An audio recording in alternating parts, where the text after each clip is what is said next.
Isabel's POV. Umiiling akong tiningnan si Oliver. Mabel. Masuyo nitong tawag. Umiling ulit ako at nagpout kaya natawa siya.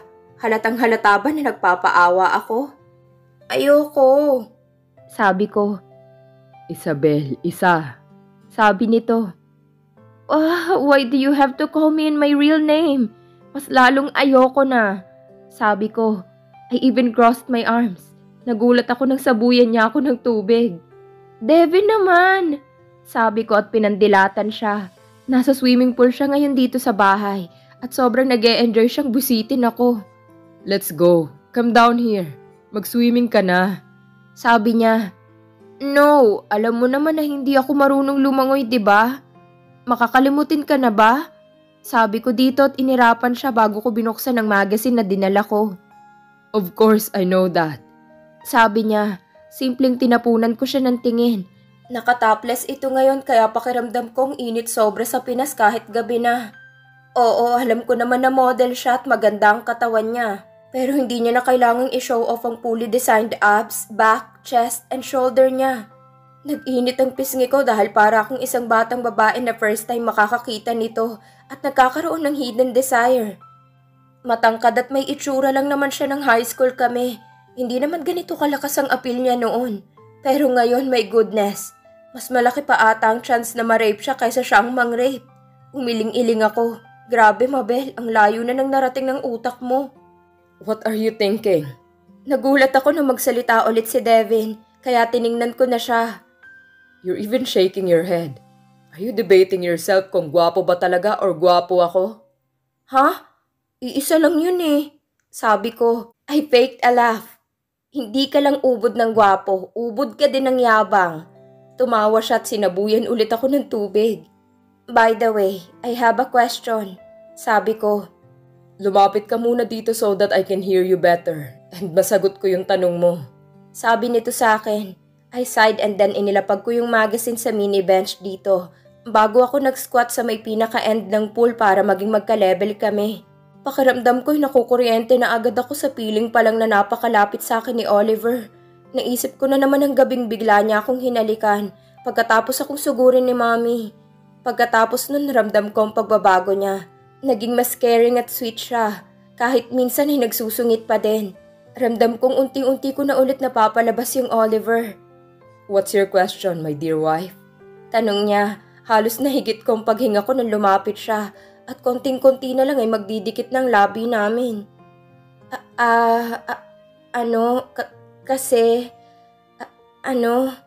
Hindi ako makapag-isip ng maayos kapag ganyan siya kalapit. At ano nga ulit ang tinawag niya sa akin? My goodness, wipe na naman. Okay na ba talaga tayo? He looked at me for a couple of seconds and believe me, the more second na hindi siya sumasagot ay mas pinanlalamigan ako. Mabel. He called me. Nagulat ako nang hawakan niya ako and... Nagkakampay ako dahil pakiramdam ko'y malulunod ako at napakalamig pa ng tubig. Pero mabilis na nawala ang kaba ko at napalitan iyon ng kakaibang pakiramdam nang maramdaman ko ang pagpulupot ng braso ni Devin sa waist ko. Iniahon niya ako at kahit gustong-gusto ko siyang paghahampasin ay napatitig lang ako sa mukha niya. Napakalapit namin sa isa't isa. At para bang sasabog ang puso ko sa sobrang bilis nito. Ipinagdadasal ko na sana ay wag nang maramdaman ni Devin ito.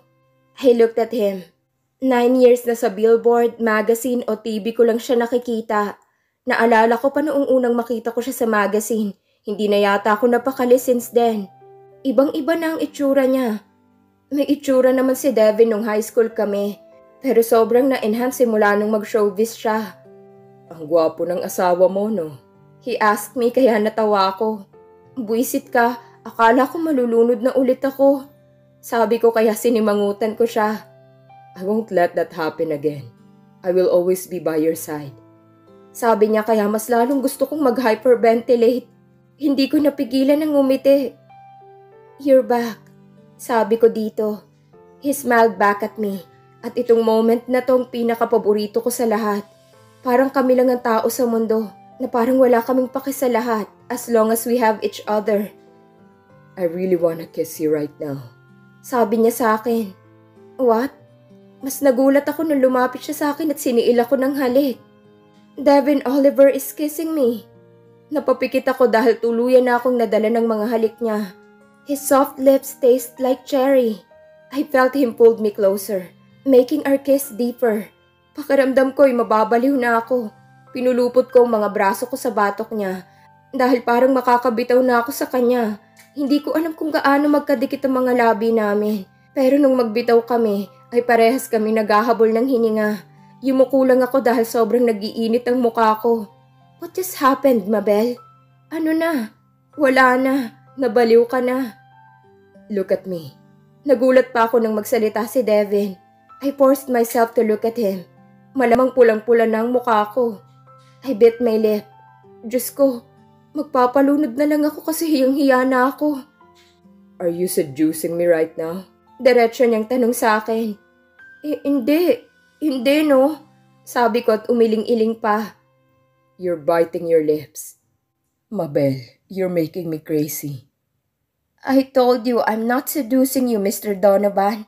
Sabi ko at pinanlakihan siya ng mata. You are Mrs. Donovan. And it's working. Sabi niya bago ulit ako hinapit.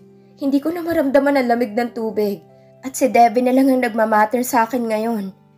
I want you, Mabel. He wants me? Bago pa ako makapagsalita ay muli na naman niya akong hinalikan. Pero this time, mas possessive na halik, aggressive kumbaga, at tuluyan na akong nadala nun. I woke up dahil tumatama ng sinag ng araw sa mukha ko mula sa bintana ng kwarto namin ni Devin. Nakalimutan siguro namin isaradong bintana kagabi. Mabilis akong naupo at napangiwi ako nang maramdaman ko yung sakit in between me. Mabilis kong kinagat ang comforter na siyang bumabalot sa katawan ko. Pinilit kong hinaan ang pagtili ko. Mabuti na lang at wala na sa tabi ko si Devin. Kung hindi ay iisipin na nabaliw ako. We really did it. Naramdaman ko na naman ang biglang pag-init ng mukha ko. We did it. He claimed me more than once last night. Madaling araw na ata kami nakatulog. Umiling ako. Wala na. Nabaliw na talaga ako. If he thinks I'm making him crazy, well, he's driving all the sanity away from me. Mag-asawa na talaga kami. Totoo na talaga to. Nagulat ako nang biglang bumukas yung pinto at pumasok doon si Devin. Mabilis akong nagtaklob ng kumot dahil nahihiya talaga ako. At isa pa, I'm still freaking naked. Hindi naman sa hindi niya pa ito nakita, pero basta ang awkward. Wife, tawag nito sa akin. Hindi ako nag-respond. Sana isipin niya natulog pa ako. Bakit kasi nandito pa siya? Wala ba siyang shooting or trabaho sa DV? For sure late na, pero nandito pa din siya. Don't tell me, hinintay niya pa akong magising. Alam kong gising ka na, Mabel. Lumabas ka na dyan. Sabi nito kaya I gathered all my guts at dahan-dahang ibinaba ang kumot na nakaharang sa mukha ko. But I held it tightly above my chest. Lumunok ako. Good morning, sabi ko at ngumiti dito. Why are you covering yourself like that? As if I didn't see it all last night. Sabi nito at nag-smirk sa akin. Devin naman, sabi ko at sumimangot dito. Namumula na naman siguro ang mukha ko. You look cute when you're blushing. Sabi niya sa akin kaya tinapik ko siya. Let's eat breakfast, hon. Napatingin ako sa huli niyang tawag. He just called me hon, right? Hon? Our endearment before. Napangiti talaga ako. Ang sarap pala sa pakiramdam na alam kong mahal niya pa din ako all this time. Kakain ka ba ng breakfast or ikaw ang kakainin ko for breakfast? He said straightforward, kaya tinakpan ko ang bibig niya. He grinned at me. Kakain tayo ng breakfast, sabi ko. Good girl, sabi niya. Pero pagod pa ako. Pinagod mo kaya ako? I said then sinimangutan siya. He looked at me seriously. I know. That's why I canceled my appointment this morning. Because I know you're tired. Sabi niya. He touched my hair. I cooked for breakfast. Hindi siya delivery, I swear. Natawa naman ako dahil nagtaas pa siya ng kamay. Sige na. Talikod na, magbibihis na ako. Sabi ko. But I saw it already. Sabi niya kaya pinanlakihan ko siya ng mata. Devin Oliver! Sabi ko dito tinaas niya ang dalawa niyang kamay at tumalikod na. Dahil alam ko na may chance na humarap siya agad, ay dinampot ko na lang yung robe at mabilis yung pinambalot sa katawan ko. Done, sabi ko. Humarap siya at ngumiti. Can't I just have you for breakfast? He said to me. Han! Sigaw ko dito pero tumawa lang siya. Nagulat ako nang buhatin ako ng pa-bridal style ni Devin. Ang lapit ng leeg niya sa akin kaya amoy na amoy ko kung gaano siya kabango. Walang pabango pero nakaka-addict ang manly effect niya. Pababa na kami nang biglang bumukas ang pintuan ng front door. At si Victor yon.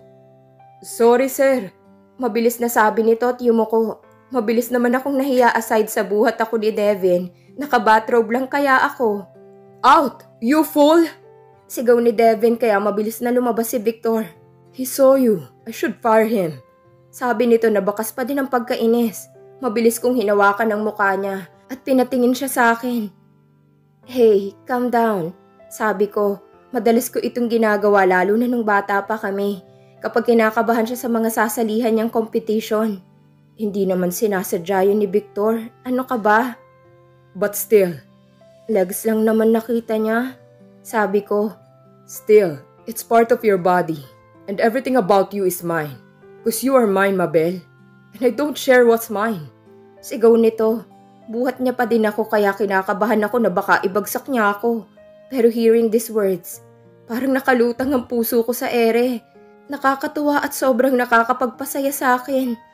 Han, still ay nagagalit ito. Kaya mariin kong hinawakan ng mukha niya at hinalikan ng mga labi niya. Mabilis lang yun at saka ngumiti sa kanya. Calm down. I'm all yours, okay? Don't fire Victor. I will remind him na lang. Sabi ko. No freaking way, Isabel. Sabi niya. Sumimangot ako. Fine. He said in defeat. But I will remind him myself. Whatever you say, seloso. Sabi ko at tumawa. Gutom na ako. Sabi ko kaya nagsimula na siyang maglakad. Inilapag niya ako ng dahan-dahan sa upuan sa dining room. And guess what? Devin, masama ako siyang tiningnan. Pero nagpatay mali siya lang ito at nagsimula ng kainin yung nasa plato niya. Tumingin ako sa paligid at nang makita ko yung plastic bag ng McDo ay, hindi pala nagpa-deliver ha? Sabi ko at nginisian siya. Simple pancake lang, di mo pa maluto. Sabi ko. Yung breakfast kasi namin is pancake ng McDo na kiniklaim niya na niluto niya. Pero sinalin lang naman niya sa plato at nag-iwan pa ng bakas dahil yung honey ay nasa lalagyan pa ng McDo. At yung butter is anchor pa. Mr. Donovan? Sabi ko at nagsimula ng kumain. He looked at me. That's why I need you in my life, Mrs. Donovan. There are things that I can't do without you. Sabi niya bago ininom yung kape. Napangiti naman ako. Yung mga pagkakataon na itong nagpapatunay sa akin na kahit matagal na panahon nang nagdaan na hindi ko siya nakasama at lahat ng sakit ay worth it dahil kasama ko na siya ngayon at hindi na kami maghihiwalay pa. Mahal na mahal kita, Devin. Bakit ganun yung ending ng Avengers Infinity War? Nakasimangot kong baling kay Devin. Nakaupo kami sa couch ngayon. Nasa likod ko siya at nakayakap siya sa akin. Habang ang baba niya ay nakasandal sa balikat ko. Nanood kami ng Avengers via pay-per-view. Dahil hindi kami makakapagsini ni Devin dahil nga sikat siya. At ayokong maubos ang oras namin kaka-picture at kaka-autograph niya. Ang ganda talaga ng Avengers. Una pa lang bakbakan na eh. Pero nabitin talaga ako. Fan kasi ako nito. Bata pa lang ako binabasa ko na ito sa comics or pinapanood sa cartoons. Ginulo niya lang ang buhok ko at nginitian ako. Ang gwapo talaga ng asawa ko.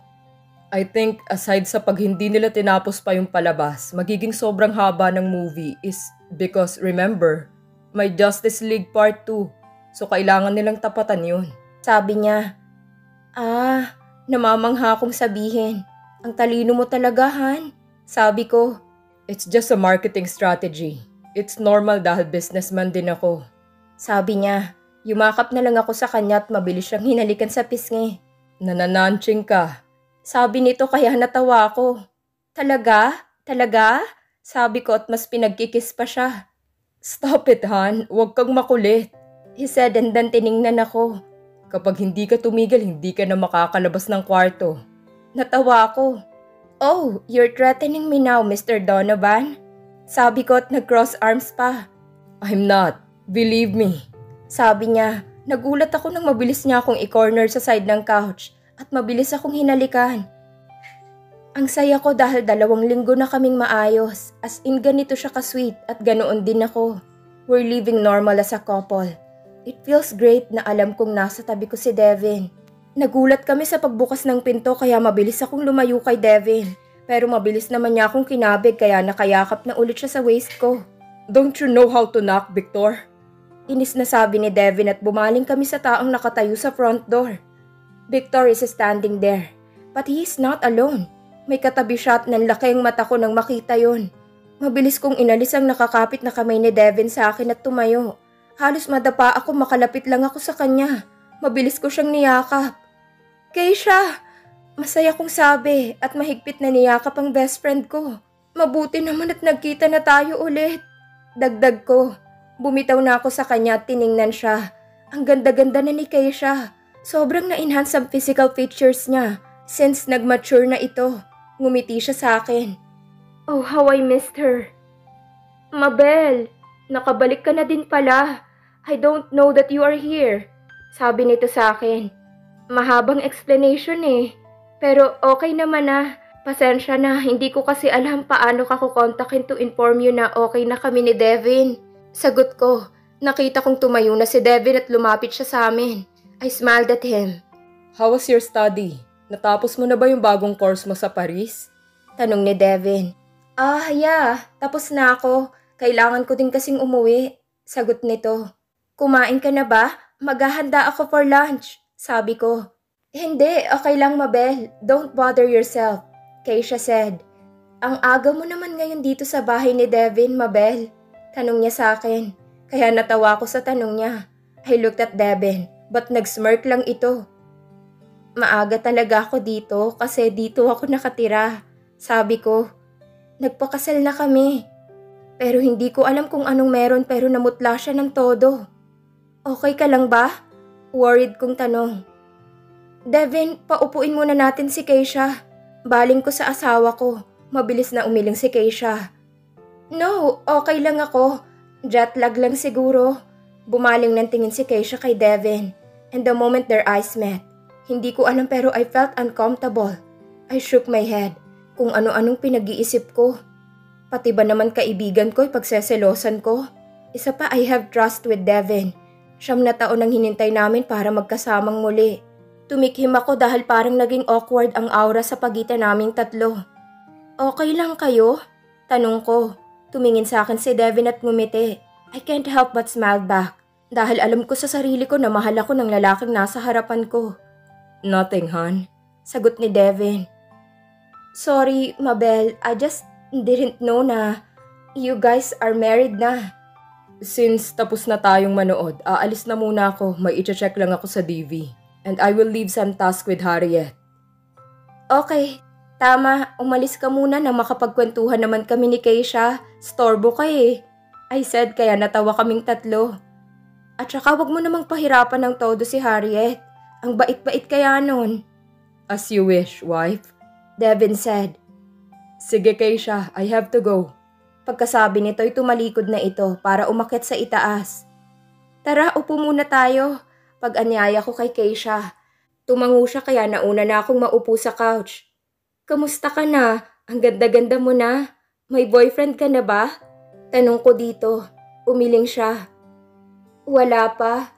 Pero konting panahon na lang, malay natin. Magkaroon na. I just have to wait. Sagot niya. Hinawakan ko yung mga kamay niya. Tama, hintayin mo lang Keisha. Tingnan mo kami ni Devin.